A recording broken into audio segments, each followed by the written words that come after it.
All right, we are live. Welcome everyone to the FPVWRA Open Board meeting. Today we're going to cover a couple of topics. Well, we want to go ahead and start. Alex, why don't you go ahead and start with the development from RDQ today?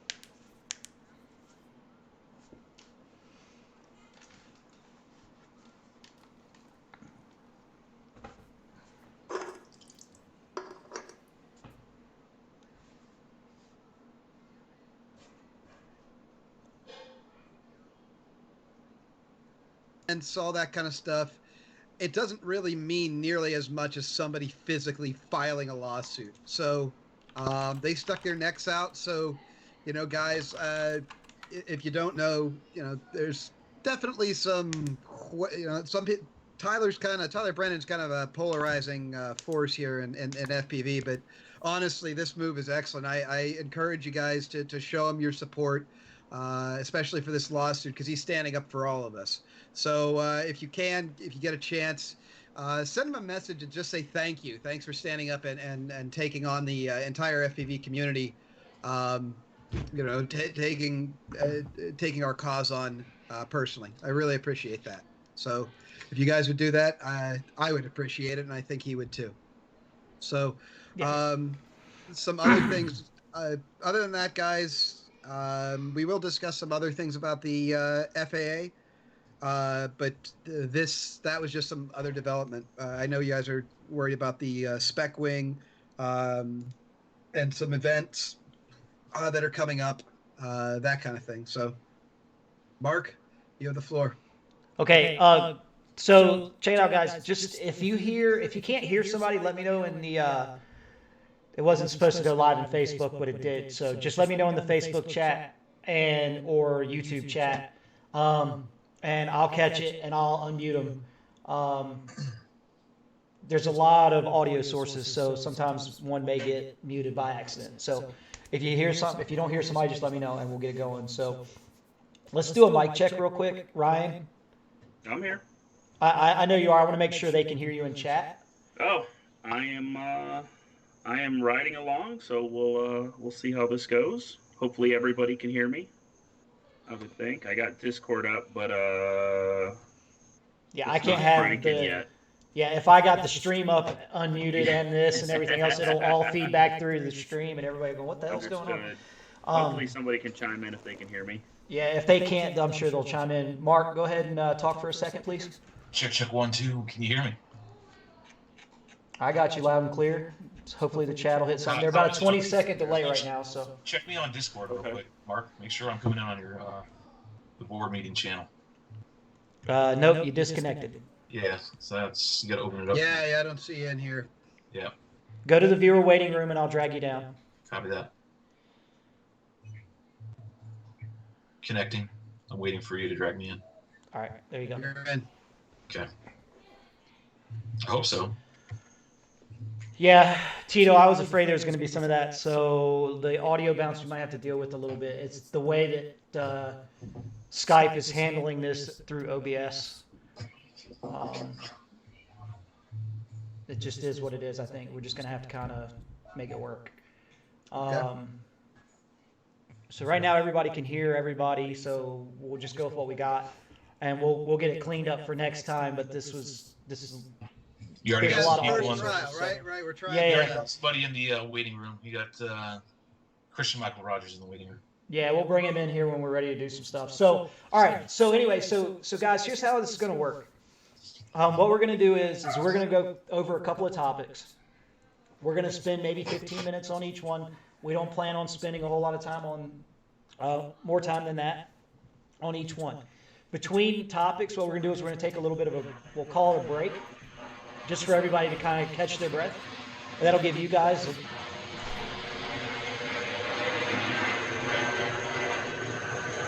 What the hell is that at your place? What the hell is that? Whose house just got flown over? That was mine. I was like, why'd you guys stop talking? I'll put this in email. What'd you put in this email? Right? I'm like, wait a second. I got an audio issue. Let me figure it out. Like, what is that? No, So anyways, I'm Are you only on the 20 runway? minutes from the airport, so You're like literally in they, your house. they on the come runway? over all my house all the Right. time. okay. All right. So anyway, so we'll take a couple minute break. That'll give us a chance to kind of catch our breath. And then what we'll do is, if you guys have questions, you hop over in the Discord, go to the viewer waiting room on the chat in the voice channels. And when we're ready, what I'll do is I'll pull each person down individually, one at a time. You'll get 1 minute to ask your question or make a recommendation if you see something or whatever. Keeping it civil. If you get off topic, I'm just going to bounce you out of the board meeting room. We're not going to get into arguments. It's not, pissing contests or anything. We want to have an honest discussion with people about the WRA and where it's going. Nothing else. Okay?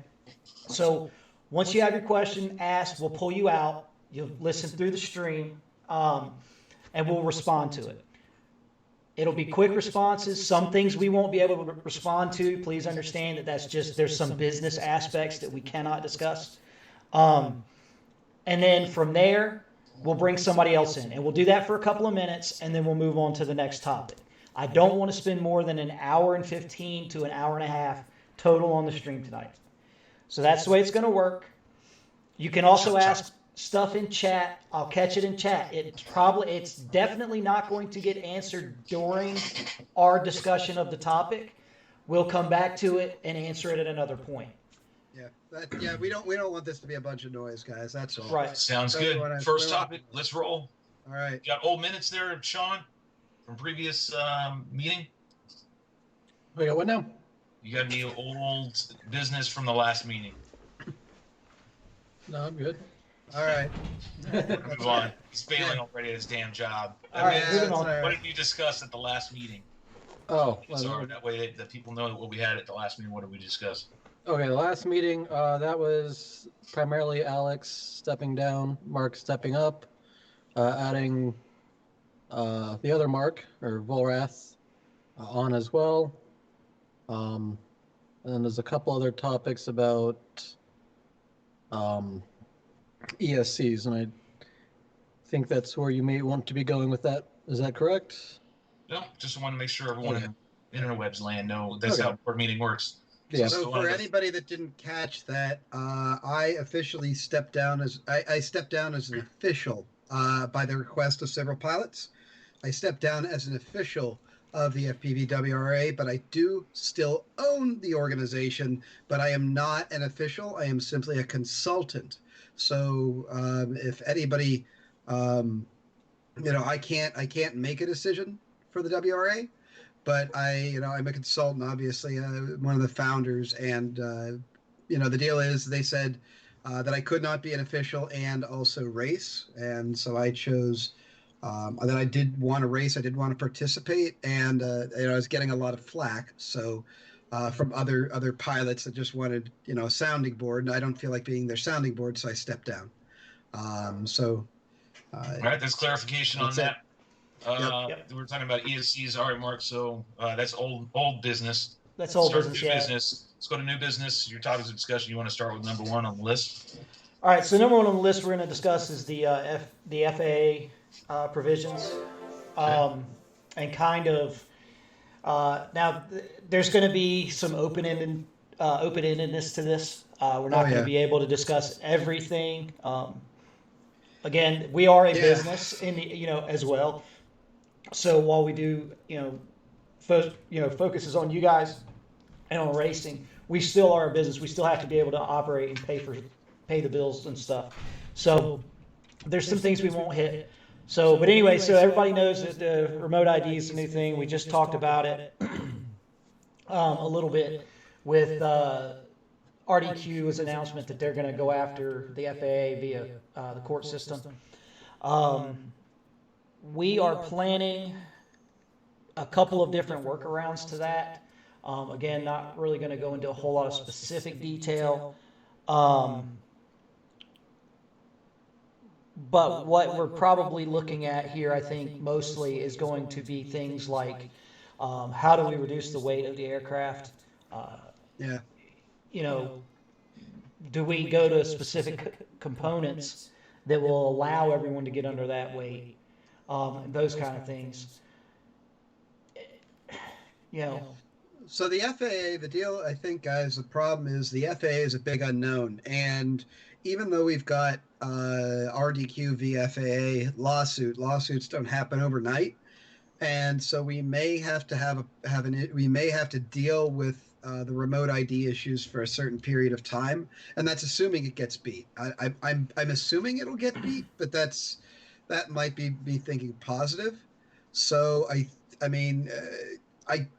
right now, does anybody know when these rules are supposed to go into effect? I know it's not immediately, but there's a certain time frame. Well, right, but so the way I understand it, and I don't know what's going on with Ryan's camera. It's distracting me here. It's bouncing all over the place. What's it doing? It's the NDI hook that's going through OBS. So, anyways, they're not going to. So I don't remember what the exact dates were, but they're going to have a period where they say, okay, here's what we're doing. Now, how are we going to do it? Right? Oh, yeah, so that's true. They're going to have to, they're not going to implement anything right away. They're going to have to say, here's how we're going to implement it. Because they got to figure out how they're going to enforce it. Right. And I think it might have been somewhere in the ballpark of, 6 months or a year or something that they were going to give them to figure it out. But Tito's saying its full implementation is 3 years. So. Yeah. So, That's exactly what I thought. It's going to take a number of years before this is such a. I mean, it's so as of right now, it's a non-issue. Right. It's good to be thinking about it and having it, and we have been. We talked about the, looking at various frames. Remember, the European group has a sub 250 wings that they make. So I've already solicited them. They were sending me information. That way I can bring it back to you guys here on the board. And so, plan for the future, or hope for the best, but plan for the worst. That's the best advice I can give at this moment. Yeah, Mark, you and I have talked about the sub 250 flying wing and its limitations. But if the Europeans have done it, I mean, they're kind of in a different realm. But if we've got 3 years, I don't think we have to worry about it just now. So. Yeah. Yeah, like I said, I have. It's 3 years before they actually come out with what they want to do, and then there'll be a comment period on that, and then it'll have to get pushed through. So, we're probably honestly 3 to 5 out from anything actually happening. But everyone's already starting to sound the bells and all that sort of thing, right? Look at the Giants. They're trying to get ahead of this one so we don't end up ramrodded in like. Totally agree. Totally agree.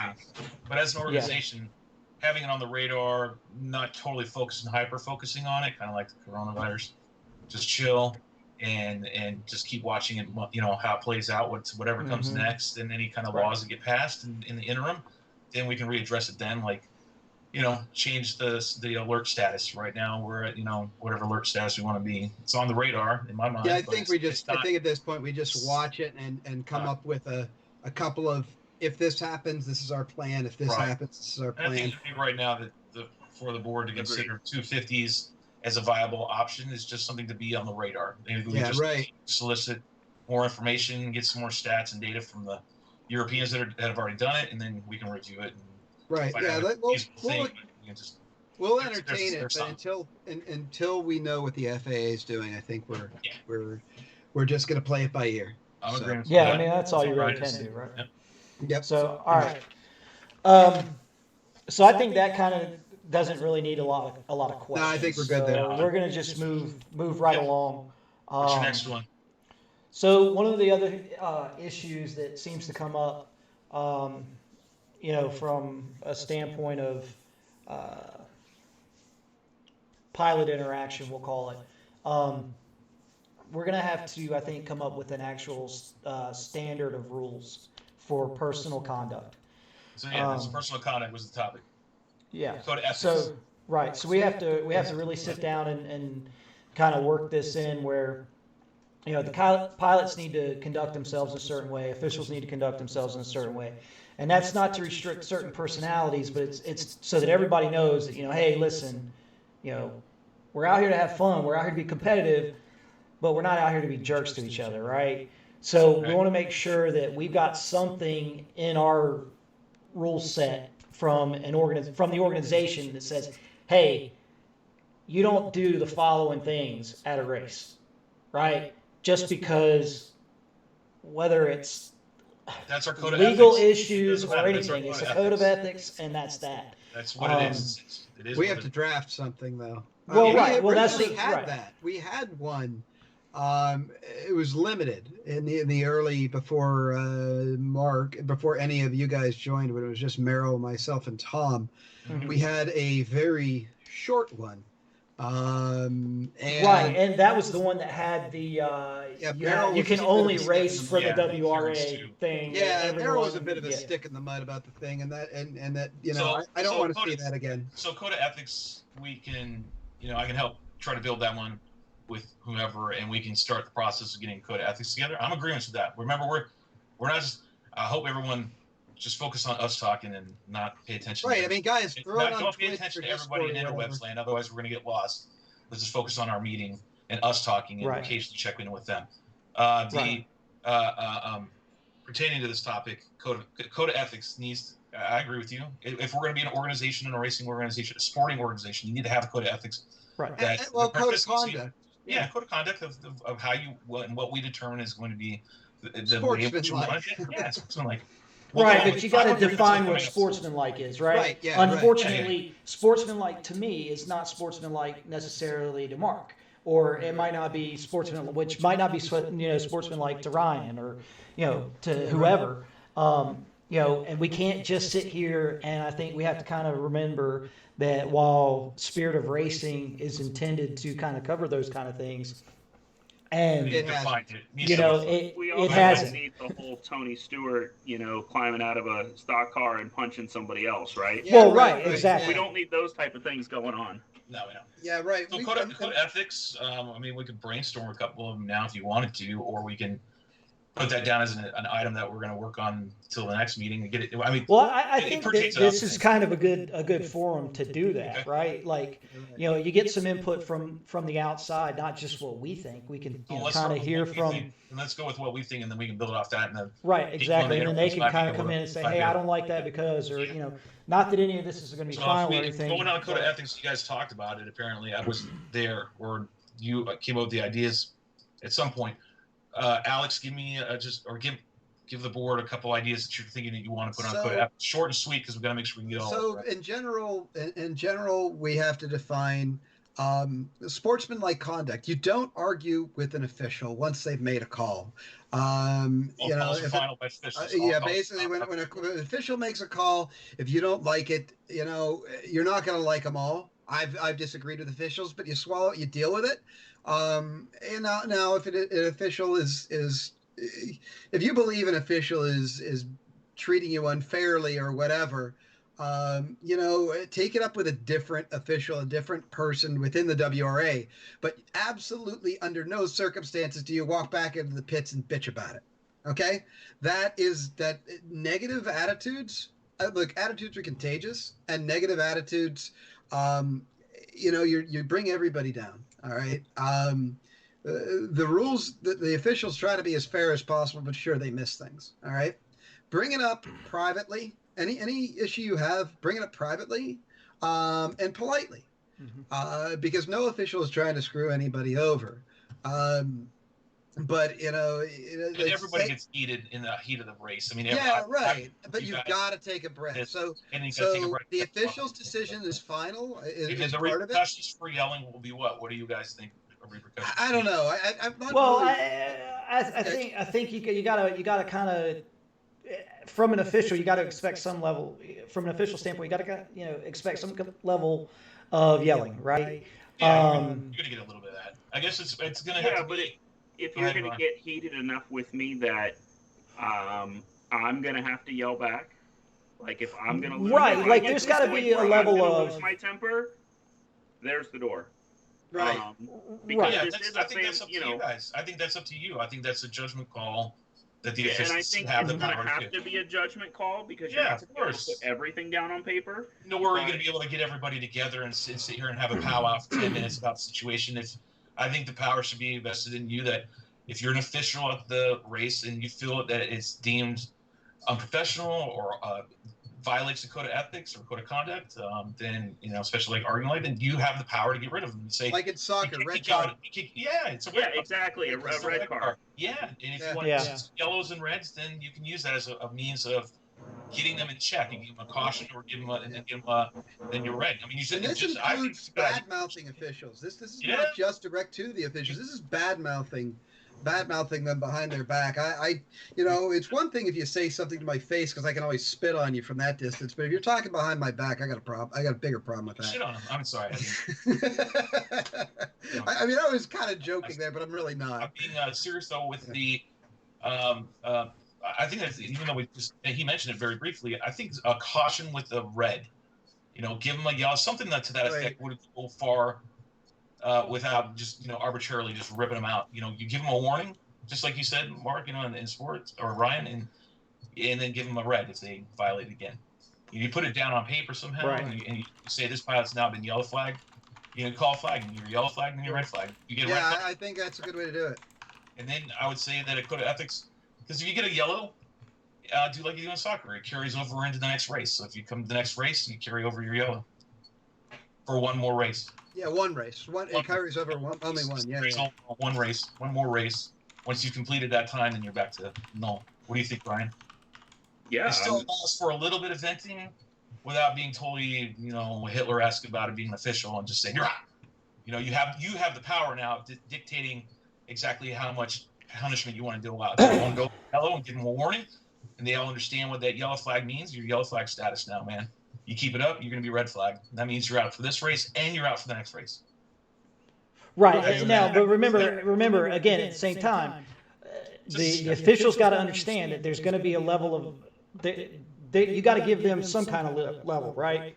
Yeah, or some kind of leeway. You can't just somebody comes up and says, "Hey man, you suck, you messed up that call," and initially they're gone, right? We can't do that. No. You have to be able to maintain your cool regardless of what's being said to you, because you can't hold them to a standard if you can't meet that standard, right? Right. Well, that's just it. Is you can't. The officials have to be professional. Yeah, professional with their good way to put it. Professional with their use of that. Mistake. Right, anyways, you guys already do that, so that's going with Anthony put a I like thing in that stack. Yeah, I'm not reading.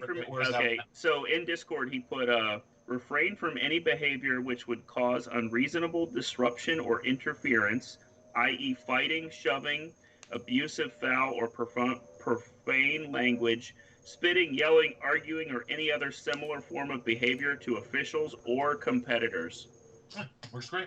I like it. That's like it. We'll awesome. have to make something of that, but right. It'll take some tweaking, but yeah. That's a great I push the table that we vote. We use Anthony's reference right here in Discord as a template in which we can base a more refined version of the WRA. So starting point. I think it's fantastic. All right, so all's in agreement with there. Sean, you can dictate that or notate that, sexy Sean. Affirmative, yeah. All right, so we're going to put Anthony's suggestion as a template to build on. All right, well, since we're talking about Anthony and what he said in Discord, he's sitting in the viewer waiting room right now. So I'm going to pull him in. I'm going to give him a minute Okay. to All right, kind of excellent. talk. All right, We'll And, change topics after this. and I then do we'll have one I switch. want to lead into when Okay. I have a Go for it. question from another Okay. pilot that's not here. Go ahead.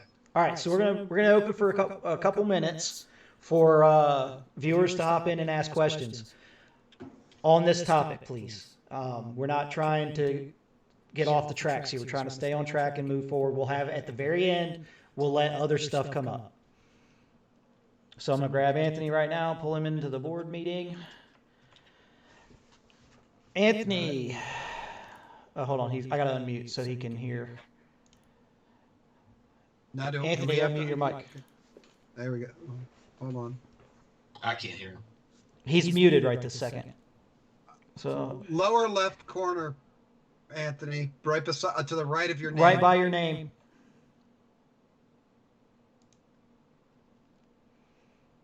Okay. Well, that's not going to work. I'm just going to move him back up. So Can I unmute him? no, he has to do it himself. It's a trial and error. Oh, he doesn't have a mic. Well, that's not going to do us any good. Just type it out, Anthony. Yeah, try he's to on it, and then we'll try to respond to it. Yeah. You I just type it into right Discord, now. Anthony, and we'll try and talk. I didn't realize you didn't have a Yeah, mic. I'll try to bring him. I'm gonna move him out of this then. Out of that, so that he's not. Going back to the topic of code of ethics, which falls into a question that was brought to me by some of the pilots on our show. To find the rule book. Is the rule book going to get refined? Because I'm asking this to the board. Are we refining the rule book? I know we talked about doing that. I know the code of ethics is part of that said book. Are we going Yeah, to? we're gonna have to. So I've got to sit down. All right. So here's what's going on right now. Since you brought up the rule book. If I'm jumping Right the now, gun, let's we were- see the table and come back to the next No, one. that's part of No, this. That's part you're of this. fine. You're fine. Okay. It's part of it. Okay. So, I've got the rule book sitting open on my computer right now at the shop. So I don't have it in front of me, but I'm making a couple of edits to some of the rules. But for the most part, we're gonna pretty much function like we did last year. Okay. We're not gonna add a bunch of ESCs that are spec'd, and we're not gonna do this and that. We are going to basically say, one of the biggest edits that people are going to see is, it's going to ruffle some feathers, but, there's, what did we come up with? 5, I think it's 4 or 5 approved aircraft manufacturers right now for the spec class. That's it. We're not pulling anyone else in. I'm not testing anymore. We're not going there. Just talk to us, Goose. Don't talk to the internets. I'm talking to you. We're only going with 5 coming into this season. We all agree on this. Yeah, right. Good. No. I'm talking to you guys. I mean, the rest of the internet can. Yeah. We're not going there. We're not gonna spec anything out. We're gonna run them. What you got? You're gonna run what you brung. Okay. When it comes to ESC, right? Motors are the approved 2 motors. They're still in. FPVWRA approved motors. Okay. So Now there is a manufacturer out there that wants to make a motor, and I've kind of said, they asked, can we spec it ourselves? So and prove it? There's no way in hell. I mean, we have to, and that's up to us to choose to do. Like, it's always great to have another motor, and if it all seems the same, then we can decide as a group. Once we see what this thing is, we can decide as a group. But I'm okay with, because right now we have 3 motors, but one is kind of a shoe-in from the old, using a different propeller. The old days. Right. I think if somebody wants to try the motor that was proposed was interesting. I'd like to see it, and then I have no problem putting it on one of my planes and doing a round of test, and then I'll give you guys my test results. I'll put it on a radar gun. I'll time it between devices. I'll see how well it climbs, what it draws, and all that kind of stuff. And if it looks to me like it could be, as far as I'm concerned, would meet spec, that is no competitive advantage by using it, then I'll prepare it to you. I'll give it to you guys to make the final decisions. So I guess I need a little clarification. I'm stepping on right. Alex a little bit. So spec, because it just, when we were talking about this last meeting, we were talking about stressing about the ESC issue, and now we're kind of just throwing it out. Now, I just want to clarify. Well, okay, because that does cause a variance in spec. I mean, you know what I mean? That's everyone's going to be, or do we just give all the information and post it on the interwebs on the WRA and saying, you got to get here. These are the ESCs that put out the maximum performance on this motor, because otherwise, another Joe Schmo showing up or Janet Schmo showing up in an event doesn't really know all that, and she's gonna get stomped on.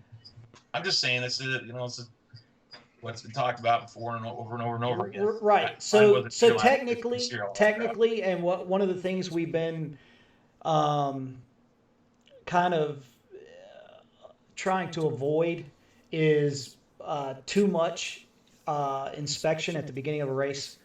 What we really going to have to do is go back to, in the rules it says, like, you're going to set your plane on the table, you're going to throttle up, we're not going to do the watch check, but you got to throttle up and turn your radio off, right? Well, part of it is also you set your timing in your radio, or on your ESC through your radio. So you come up and you set the timing. What is it? What's it go to? Low, medium, high. Medium, stop, right? Well, right, but I'm saying it just goes right to the stock setting, which should be medium, and that's that, right? Now, then you got to worry about if someone. Well, there's a lot of people that do care. There's a lot of people that care, and I think that's the problem. There's a lot of power difference you can get out of the same motor changing ESC timing. I mean, I talked to Castle about this, and they offered us a lockdown ESC that we could use based on their multi-rotor firmware, but they weren't cheap. They were still $30-something dollars. They were $30-something dollars a piece, but we could lock them as the organization. Because if I take one, that's a 30 amp, right, and I start playing with the timing, I can play with how fast it ramps, I can do all kinds of things, and I can make that a hot little motor. Now, it's only going to last one race, that's all it needs to run. Yeah, that violates the Spirit spec. But that's why we can't go along with that, because we have to lock it down and make it. That's what I'm suggesting, is we have to lock down the rule. Yeah, don't let it go with the Spirit of spec, because that's like, no, agreed, but you're relying too much. Yeah, it's too soft. You're relying on everyone's honest and being an honest, Boy Scout. I just don't see that to being the case, and I'm not trying to be negative about it, guys. I'm just saying it's the last not going state to games be the we case. saw that there was a clear difference between certain timings and speed controls. And if it's not down, you're gonna try to squeak it no matter right, what. but but here's the problem inherently, right? Is inherently people don't want. So I've had a couple offline conversations with a couple of people, and the problem with speccing out some ESCs is that I don't like that ESC, right? Or I don't like that brand. And you get a lot of I don't, right? Right. And I understand, but for this season, given where we're at in the timeline, right? Right. It's really too late to say, here's your options, because people have already started building airplanes. Yeah, but that's not an ESC purchase, and a lot of people have been waiting for it to find out what it is to make the purchase. I'll give you an example of a problem we have now, and granted, it's on a bigger scale, and it's not the WRA, it's NMRA, so it's National Mustang. But so you have this car, right, and it needs to be a street car. How does it become a street car? It has to have a tag and insurance. Right. So what are they doing? They're taking literally pro mod cars and they're titling them then in Florida or in Oklahoma. Well, guess what? There's no emissions, there's no regulations, there's no nothing. Right. You get a tag. So now this, 3,000 horsepower thing that can't make it from here to the gas station and back is now all of a sudden a street car. Now it's allowed to play in that class with these cars you drive there and drive back, which was the Spirit. Now, there is a Spirit clause in there.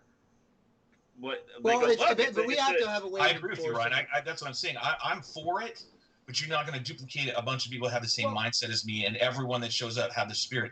And it's not calling anyone a cheater. All I'm saying is that loophole is there, and therefore some guys are like, well, screw it. I'm going to go and take. It's not a rule that I can't change bearings in my motors. There's no rule I can't do that. There's no rule I can't rewind these if I don't want to. There's no rule I can't change my ESC or tweak my ESC, because then, like they've now changed that motor to exactly what you just stated, Ryan, for what everybody else is riding on the street to determining what is supposed to be legal spirit of spec. Oh, if I start now winding motors, now there's they're going to be coming in with, bitches. pouring out, these things like you said, 300,000 horsepower, shouldn't be on the road, can't drive, whatever. That's what I'm trying to present to the board is that, Mark, I agree with you that we're on a time crunch now, so. But here's the specking out thing, we've got another ESCs, problem. But I'm saying going forward, I think, depending on how everything pans out, 2021 is where For we need to do 2020, it. we could just say no BL heli, Well, right? Or how about- say BL heli only. How about this? Right. First of all, guys, look, we got another problem that we could solve. We could kill two birds with one stone pretty easily here. There's definitely discrepancy in speed controls because I definitely had an older speed control that was definitely slower than many others out there. And I know this is a topic further down the list, but funding. The WRA has very limited funding, especially considering other than TBRC and VAS. Manufacturers can sell their spec wing direct to the public without actually compensating the WRA. We can speccing a speed control with lockdown firmware for $30 and say, hey, we implement it in, say, June. Look, it's $30. They take 10 minutes at best to swap out, there's no complaining. Everybody's the same. Yep. You'll have complaining up until then, but that's too bad. That's just as much as I hate it because I don't like buying stuff for a plane that's already built, I'm kind of on the side of, you know what? It's really not much of an expense. It's not, and it keeps the spirit of spec. In other words, we're helping the spirit of spec. We're kind of, we see the loopholes. We're going to tidy them up so we can keep the spirit of spec. I think that's too big of a hole. Way back in the beginning. I think it's too big of a hole that we need to close. That's all. That's Alex. I side with Alex. I think locking down an ESC and making it. It's against everything I believe in, by the way. I hate the idea of doing it, but it just makes sense.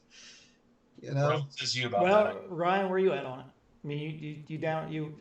I'm not. Listen, if it were me, you would have to buy the motor from us, the wing from us. I want to marry. Well, I want to make something crystal clear. Hold on. I want to make something very clear real quick. Hold on. So, and then on top of that, right? So when I did karting and I was really big into karting, we had this rule that if you won and I wanted your motor, I'd walk up, hand you $200, and I could take your motor. I think someone else brought that up a while ago. It kept everybody honest because if you were doing hot shit to your motor, guess what? You might have put $1,000 into that motor. Now somebody just walked away with your motor for $200. Or they could really screw you and they could protest it for $100 and then put the $200 down. So they protest it for $100. The official would tear the motor down in front of everybody. If it was illegal, you'd get ejected from that race, ejected from the next race, and then they would get their $200 and your motor. Right. And you know what? It kept everybody honest. I like the idea of something along that effect, but let's get back to. I want to make something real quick. That's another step. Hold on. No, I want to discuss the motor thing. So. I'm getting audio feedback. No rewinding the damn thing. Right, but as much as I appreciate T-Motor, it only happens every now and then. It's not on our end, and I can tell it. But anyways, I know. The T-Motor was supposed to be exclusively sold through the FPVWRA. T-Motor is a Chinese company, and Chinese companies tend to not honor their agreements. Right. I confronted them about it when I saw our motor being sold elsewhere, and they were like, "Oh, we never said that." So I basically told them, "You take our logo off of any motor that's not sold to us." Yeah, right. Period. They can't trademark. They can't because they're violating a trademark. I'm with Ryan, and I think you guys know that. I'm with you, Ryan. If it were me solely, it would be for spec class. Be very definitive, and this is the ESC, this is the motor, this is the problem, these are the approved frames, period. End of story, end of discussion. If you don't want to do it, you don't have to race it. I mean, it's not a requirement. But there are a lot of people that do want to race spec class, and I can tell you after the last event, it was very sad to not see any of that going on. But anyways, I'm with Ryan. I think we're all on the no, I mean, if you guys are there, that's select fine. an ESC or two. That is, I think we're all on the same page. And give them options. If we can come down to two ESCs for spec classes. Right, yeah. I don't want to sole source it. I want Yeah. at least 2, if not 3. If not 3, because you can give Castle an option as if Yeah, that's right. what's 30. And if Castle's in the U.S., I think that's a great thing for all the way around. I mean, I don't have to explain that, but you know what I mean? As it's U.S. It's here. The problem it's is we end up, if we start running BL Heli or something like that, we're going to end up with people hacking the firmware. I mean, who says you're not going to side load? It's just like my iPhone. Who says I'm not going to side load something on there? Can we not tune it up right from the get go so any hacking would just be less performance? Is that a possibility? No. Okay, because I don't know what's in the firmware.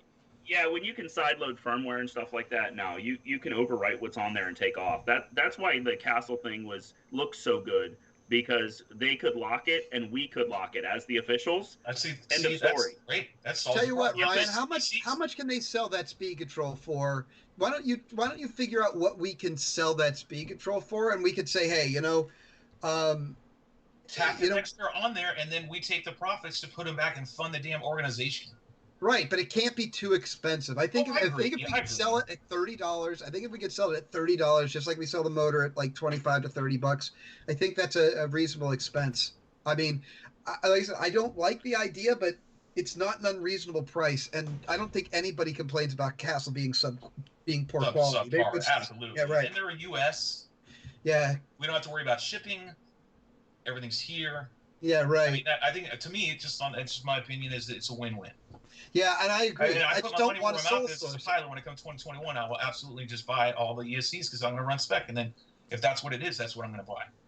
Then the only thing we run into is if Castle can't supply, like the same problem we had with Cobra, you guys remember, we have to have an interim plan. Yeah, we have to plan B. So that's why I say a couple manufacturers would be best, because that way if one craps out, like we did with the motors, we still have like T motor.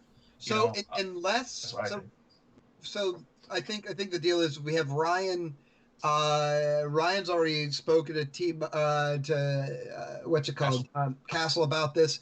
Let's see what they can do, and then we can take that and go to some other ESC manufacturers and say we need a locked down firmware on this speed control.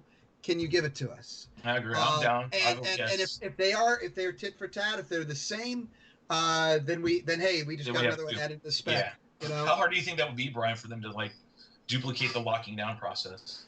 They offered it to us. I'm looking here in 2018 as an option.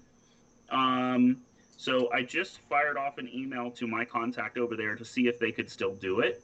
Okay. How easy do you know, knowledge-wise, would it be for another manufacturer to lock down an ESC? I don't know about other manufacturers because most of them run the BL Heli firmware. I just know Castle does it for some surface racing stuff. So for them, sounds like a remedy. What do you say to you? They told us, they told me that, hey, no problem. You guys can have the unlock for it. So when there's firmware updates, those type of things, no big deal. But otherwise, it's straight locked. And the only concern then, I guess, and I agree with Alex, is productivity. Make sure they have enough to supply and demand. We make sure we have on whatever we need on hand for all the pilots for a running season, right? If need be, is that kind of the idea, right? Make sure so they don't crap out and not have any quantities. I understand. I mean, you'd still the plan. I'm looking through my notes back here when I was talking to her. The plan was that you could still use your Castle Link programmer as a pilot to set things like endpoints and voltage cutoff and BEC and stuff. But any of the advanced features, ESC timing, ramp, all that stuff would only be that we could only change. What about you, Ashton? What do you think about that? I like that. I like it. I mean, it's 3-1. I'm not sold on it because I just think that with spec that right now is probably not the time, but Well, that's what I'm saying. If we have projected tentative date of June to July, June or July, yeah. Well, all right. So I'm going to put it this way. So it took 5 months to get motor stock for the WRA from T-Motor. 5 months it took. Yeah, but and that's not counting the 3 months that it took me to get it developed. Yeah, I don't see it happening this season. It's going to be a 2021 season. And because honestly, we have to give people enough time to ramp up. Right. We have to make sure we have enough of them on hand for all the initial pilots that want them and all that kind of stuff, right? And we've got to give people time to test with them and everything else. But, you know, listen, we've got to find this manufacturer first. It's possible. So in other words, we're going that we're way. not interested in that right we're now. going that way with a date, with an implementation date to be determined. 2021 is the target date, because I don't think it should be any longer than now. A year to get an ESC hammer down. Come on. Yeah, right. I was thinking June, July would be reasonable, but yeah, me too. There has to look. We don't know the date, right? Chinese parts, but I don't know. Right. Let's who's to say we can't even get it? I go, mean, but we're gonna find out more detail later. Right, and you got to remember, like, we're gonna have to move step by step. It's not, hey, we're going to a spec ESC period of discussion right this minute, and then it turns around and it's like 9 months before we get something from Castle or whoever. I guess the takeaway is we are still going that direction. Right. Target date would be the 21 season, and right now, going forward, we're going to just stay with the current of 2019 ESC status. Right. Yeah. For right now, you know, it's because we don't have normal. choice. We don't have a choice. Exactly. We don't have a choice.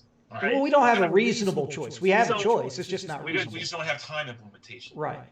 I'll give you guys another example. When we did karting, in the beginning, when I started, before we had this motor rule, there would be 4 or 5 carts that were equal, and then you'd have a couple that just left the pack. Yeah. Once we implemented this motor rule, and I don't want to say weeded things out, but we made it apparent who was going to stay in these classes and who wasn't, you could throw a cast net around the entire field.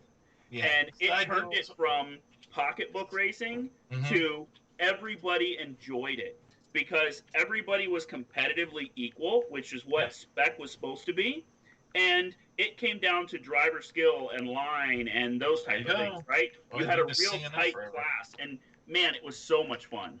Absolutely agree, man. That's why I love spec, because the idea, without thinking about all this stuff that we're talking about now, that's why I loved it from a pilot, and I think a lot of others did too.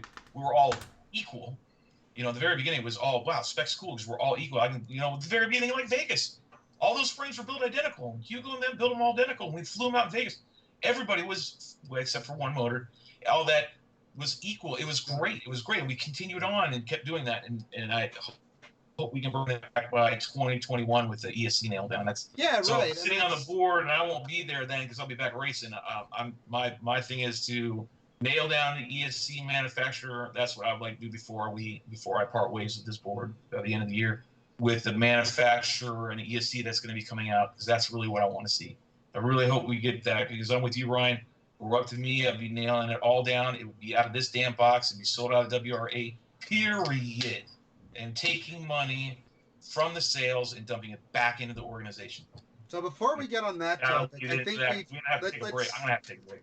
Yeah, let's we're gonna take a couple minute break, guys. Yeah, right. That gives us a couple minutes to go to the bathroom, get a drink of water or something. We'll be back in just a couple minutes. Let them know that you might be able to answer their call. Yeah, you can come over to the viewer waiting room in Discord on the voice channel. Now's the time to hop in there, and we'll get you in. All right, we'll be back in a few minutes. All right. Wing race is different. It's exhilarating. They're big, they're loud, they're fast, they're colorful. You get to see your favorite pilot. And whether you're watching Ivy Crazy or Shelby Bowl, you can say, that's my guy. And you can watch him around the track. I think it makes it a lot more exciting. Should be, yeah. Okay, yeah, you should have elongation. Okay. All right, I'll be back.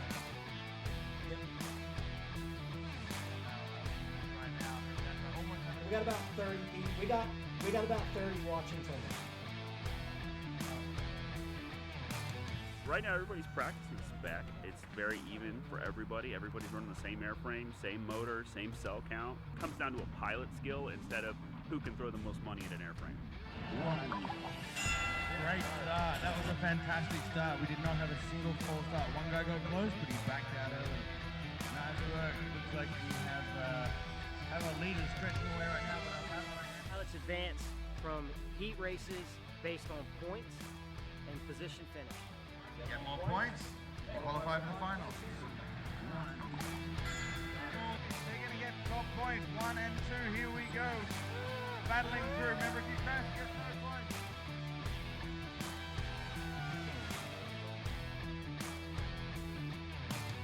At the FPVWRA, we realized the need for a rather large gate to bring the altitude of the aircraft down. And you can get up to 6 aircraft through a gate at one time with no impact. There was not a fast start, but there was a collision. Oh, we got 2 collisions.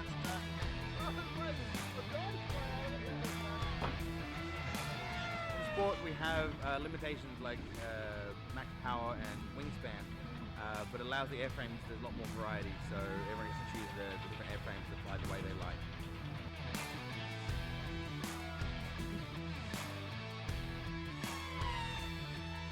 No, you're good.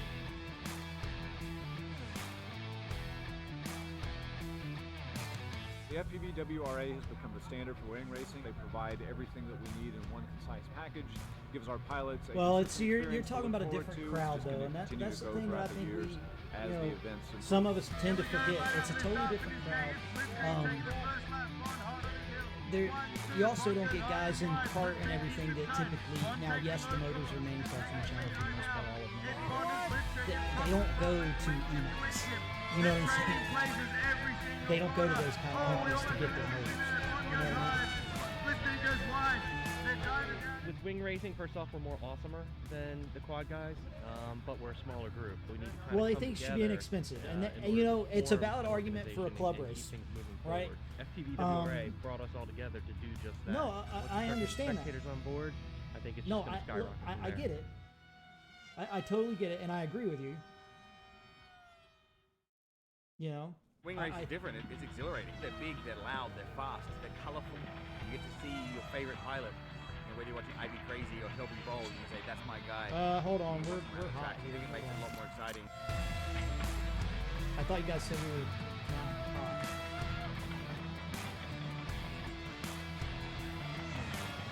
Just don't talk. Just don't talk.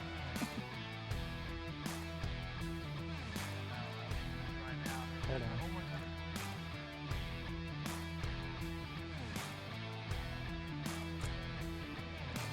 Right now, everybody's practicing spec. It's very even for everybody. Everybody's running the same airframe, same motor, same cell count. Comes down to a pilot skill instead of who can throw the most money at an airframe. Great start. That was a fantastic start. We did not have a single false start. One guy got close, but he backed out early. Nice work. Looks like we have a leader stretching away right now. Pilots advance from heat races based on points and position. All right, so we're definitely clear now. Qualified for the final. They're going to get top points, 1 and 2. Here we go. Battling through. Remember, keep fast. Get first points.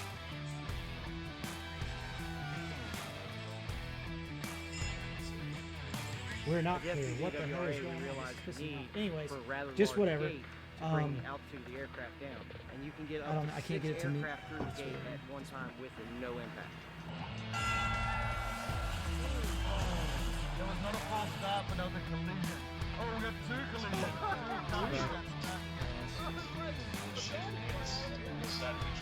In sport, we have limitations like max power and wingspan, but allows the airframes, there's a lot more variety, so everyone gets to choose the different airframes to fly the way they like.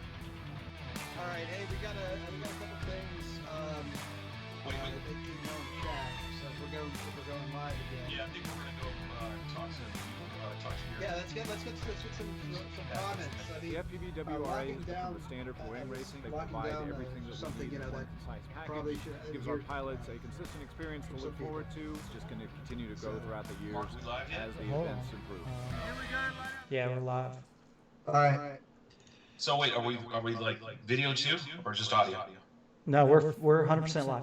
All right, so Okay, back, good. back in the meeting. All right, go ahead. Yeah, there's a Let's- 20-second delay on everything, I so was going to say Facebook still shows the video. All right, cool. Yeah. We're good. Good. Let's say that we're back. So right. we talked about people that are watching, pilots and whoever have questions. And Alex has got some comments, and I think Ashton, you've got people online getting ready to come on. Is that right? there's nobody in the waiting room, so we can just keep Right. moving. Let's keep We moving. can touch any questions. If you see a question in chat, we can touch it. All right. Let's see. What do you got? Alex, you go first then. Just go around. So just looking at the comments, it seems, at least the comments that have come through so far that I've seen, locking down seems to be pretty well accepted. Like I said, I think that's not a pretty. I don't think that's a bad thing. Mark Hardick's saying we have echo. We've had it the whole time. Let's just keep moving. All right. I mean, I don't know how we have. I mean, whatever. All right. So, so the spec wings. We already talked about the rules. Basically, we're keeping them the same. We've said, you know, we're gonna work towards a lockdown ESC. The only thing I want to bring up is modification of the spec wing.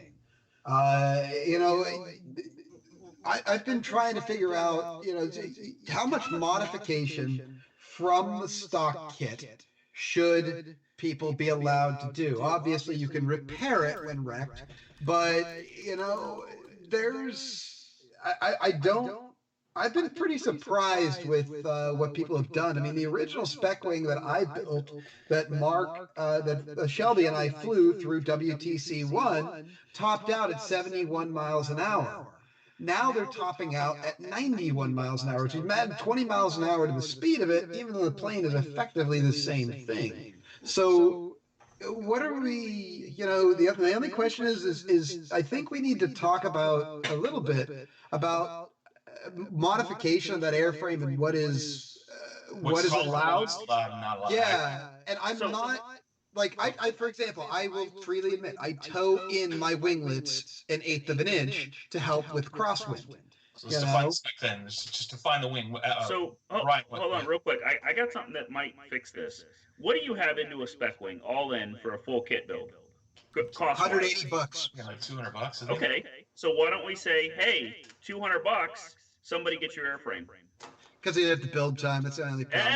Understand the build time. I understand that, right? You're never going to replace that.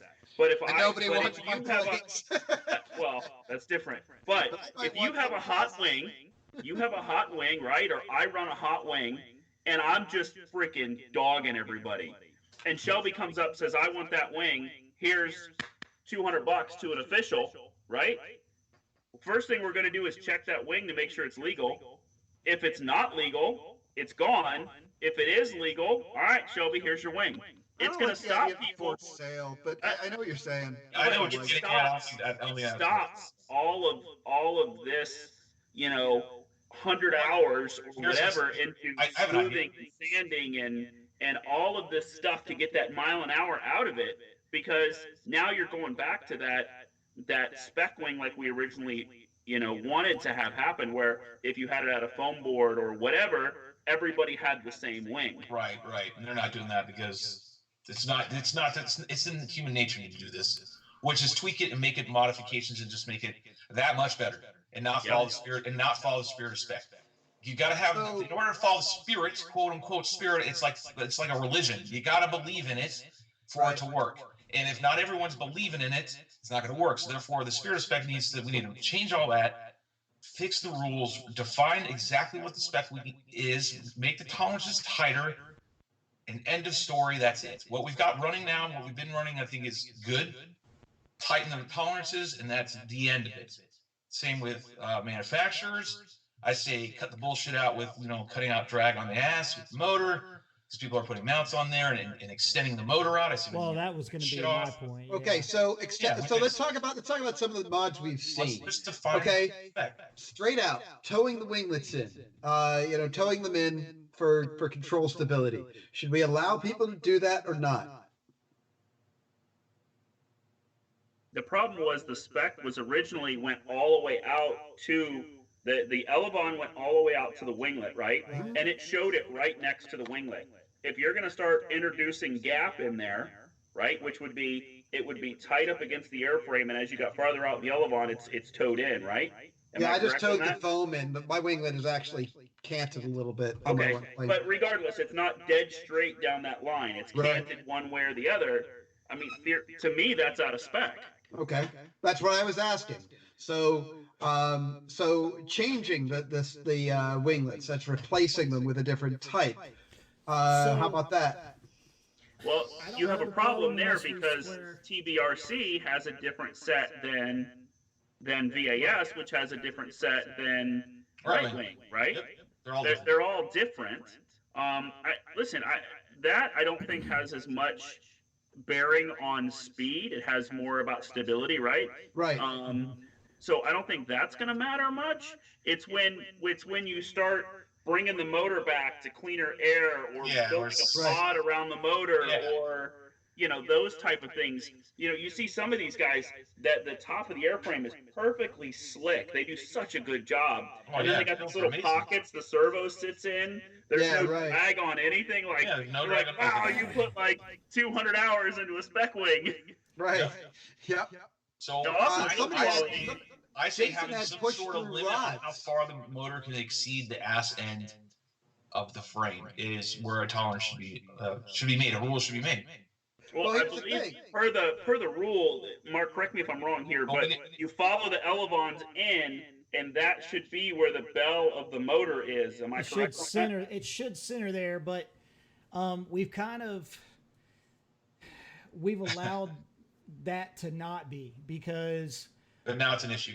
It's become an issue, right? Before it wasn't, because people were moving the motor forward because they needed to move the motor forward in order to hit their CG point, right? Now what's happening is people are taking that motor and they're cutting in and then adding, spacer into there between the motor mount and the motor to get the motor into cleaner air. And they're doing a lot of funky stuff on the back tail end of the aircraft that's never really intended to be there on the back of the aircraft. Spirit spec.